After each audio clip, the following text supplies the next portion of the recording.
আজি ঘৰতে প্ৰথম বনালোঁ ডেটল চাবোন আৰু দেখিছেনে ইমান ধুনীয়া ৰং উঠিছে আৰু চাবোন টুকুৰাও টান হৈছে আৰু কেনেকৈনো বনালোঁ আহকচোন ভিডিঅ'টো প্ৰথমৰ পৰাই আৰম্ভ কৰোঁ। নমস্কাৰ বন্ধু বান্ধৱীসকল, আশা কৰিছোঁ আপোনালোকৰ সকলোৰে খবৰ ভাল। মই নাই আপোনালোকৰ সকলোকে মোৰ ইউটিউব চেনেলটিলৈ পুনৰবাৰ স্বাগতম জনাইছোঁ।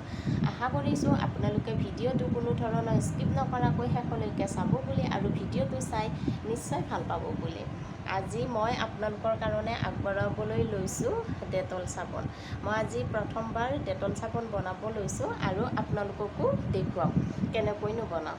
তাৰ কাৰণে মই প্ৰথমে লৈছোঁ চফ বেছ নোহোৱাকৈ আমি কোনো ধৰণৰ চাবোন প্ৰস্তুত কৰিব নোৱাৰোঁ, গতিকে আমাক প্ৰথমতে চফ বেছ লাগিবই। আৰু কিনো লৈছোঁ আপোনালোকক সকলোখিনি দেখুৱাম, তাৰ কাৰণে আপোনালোকে ভিডিঅ'টি শেষলৈকে চাব। আৰু এতিয়া মই চফ বেছটো সৰু সৰুকৈ কাটি লওঁ।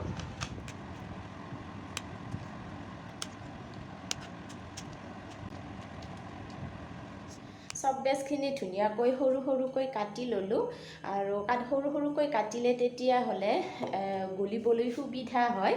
আৰু এতিয়া মই আহিলোঁ পাকঘৰত আৰু পাকঘৰত এতিয়া মই প্ৰথমে গেছটো অন কৰি লোৱাৰ পিছত আগতে চচটো বহুৱাই দিলোঁ।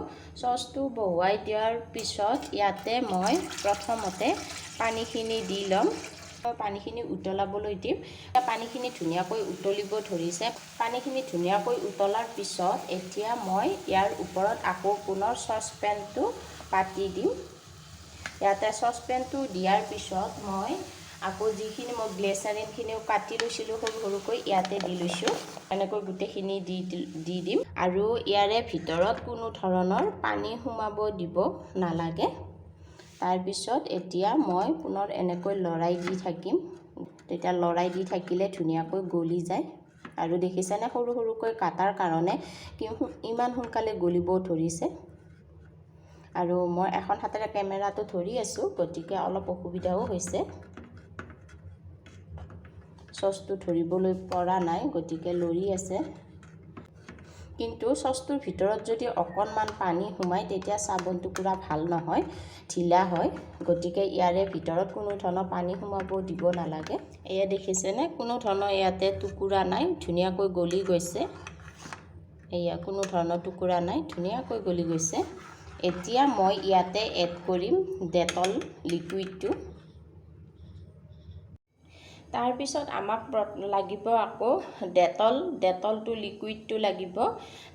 সেইকাৰণে লাগিব যে গোন্ধটোৰ কাৰণে আমাক ডেটলটো লাগিবই। দি দিছোঁ, এনেকৈ লৰাই দি থাকিম।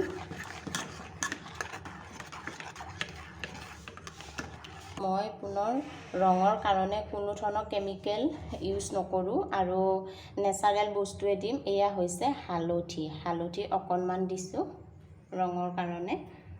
তাৰপিছত আকৌ পুনৰ এনেকৈ লৰাই দিম।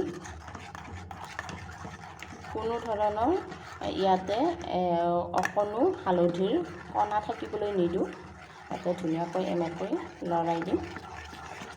ৰংটোৰ কাৰণে দিছোঁ আৰু কিন্তু আমাৰ হালধি কোনো ধৰণৰ অপকাৰ নকৰে। আমি সকলোৱে জানো হালধি আমাৰ ছালৰ কাৰণেও বহুত উপকাৰী হয়, ছালৰ উজ্জ্বলতা বঢ়ায়। ইয়াত দেখিছেনে ৰংটো অলপ ৰঙা হ'ব ধৰিছে, পূৰা ডেটল চাবোনৰ নিচিনাকৈ। তাৰপিছত মই চাবোনৰ কেছকেইটাত অলপ অলপকৈ তেল দিছোঁ। তেল দি হাতেৰে এনেকৈ মোহাৰি দিছোঁ যাতে এৰুৱাবলৈ সুবিধা হয়। আৰু বাতিটো মোৰ থাকি গ'ল দেই, বাতিটো মই আঁতৰাবলৈ পাহৰি থাকিলোঁ। একেবাৰে কেমেৰাৰ সন্মুখতে থাকি গ'ল।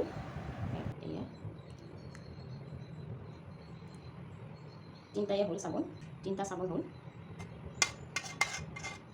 উঠিবলৈ ধৰিছে। ফেনখিনি ধুনীয়াকৈ লাহেকৈ এনেকৈ কাঢ়িব পাৰি। আধা ঘণ্টাৰ পিছত চাবোন এয়া দেখিছেনে ধুনীয়াকৈ হৈ গৈছে। এয়া একেবাৰে অসুবিধা হোৱা নাই, ধুনীয়াকৈ এয়া ওলাই গৈছে। ডেটল চাবোন হৈ গৈছে আৰু কালাৰটো বহুত ধুনীয়া উঠিছে আৰু চাবোন টুকুৰা হৈছে ডাঠ হৈছে।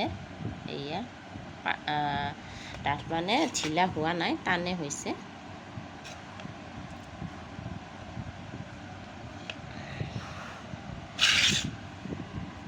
আমি ঘৰতে এনেকৈ ডেটল চাবোন ঘৰতে বনাব পাৰোঁ। ঘৰত এনেকৈ বনাই ঘৰতে আমি ব্যৱহাৰ কৰিব পাৰোঁ। এয়া ধুনীয়া হৈ গৈছে আৰু গোন্ধটো ধুনীয়া ডেটল গুণ ওলাইছে।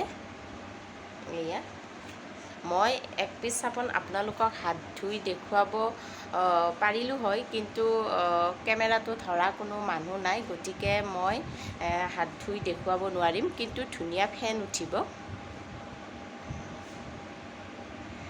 আপোনালোকে আজি ভিডিঅ'টো চাই কেনেকুৱা পালে জনাব কমেণ্ট কৰি, আৰু অন্য এটি নতুন ভিডিঅ' লৈ আপোনালোকৰ মাজলৈ পুনৰ আহিম। আজিলৈ এৰিছোঁ, বাই।